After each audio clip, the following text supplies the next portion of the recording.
Hai,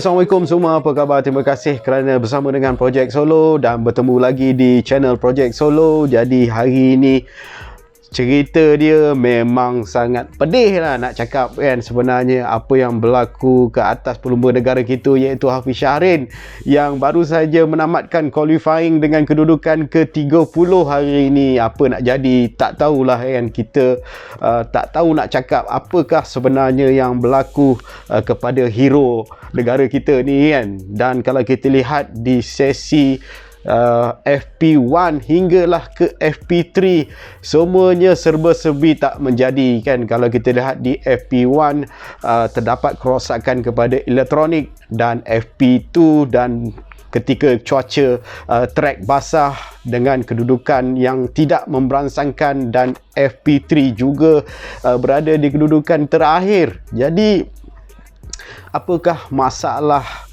yang berlaku sebenarnya kan? Kalau kita fikirkan balik, sepatutnya ada pembaharuan yang terbaik berlaku kepada jentera dan Hafiz Syahrin sendiri. Kalau kita lihatkan pada sesi di Mugello tempoh hari, beliau membuat kejutan mendapat tempat ke-9, dan ini adalah satu kejutan dan kekabaran yang begitu baik sekali. Dan selepas itu beliau memohon supaya performanya ditambah baik kepada jenteranya dengan penambahan fairing yang baru. Jadi dengan fairing yang baru, sepatutnya kedudukannya lebih baik.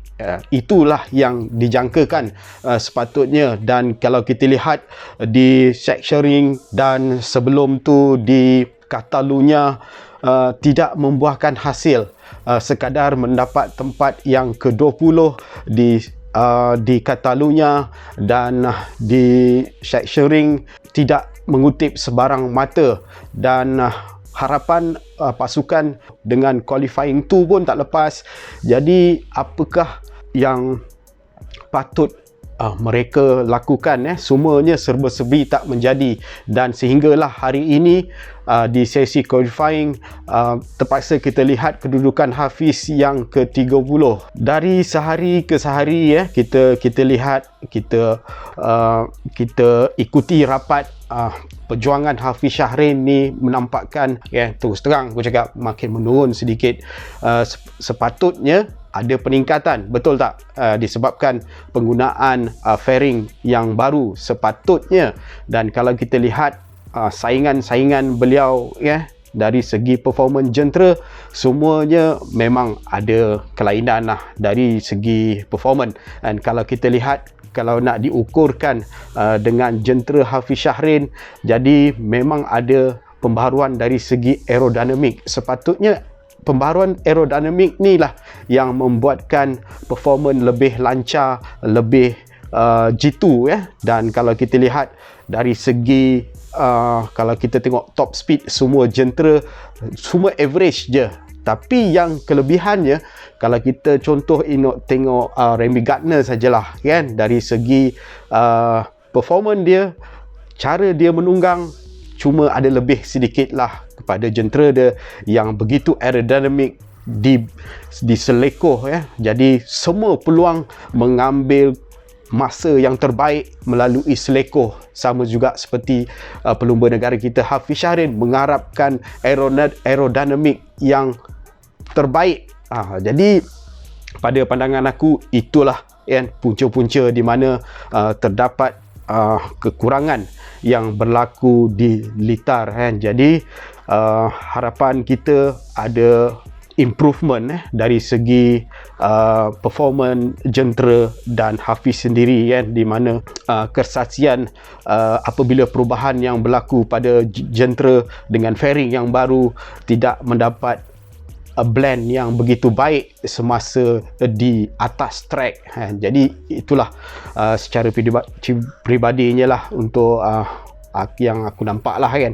Kalau mungkin korang ada nampak isu-isu lain kan, mungkin korang boleh sharekan di ruang komen untuk kita sama-sama kongsikan pendapat masing-masing kan. Jadi kita tak tahu apa yang sebenarnya yang berlaku di track dengan pasukan NTS RW Racing ni kan. Kita tak tahu sebenarnya kan.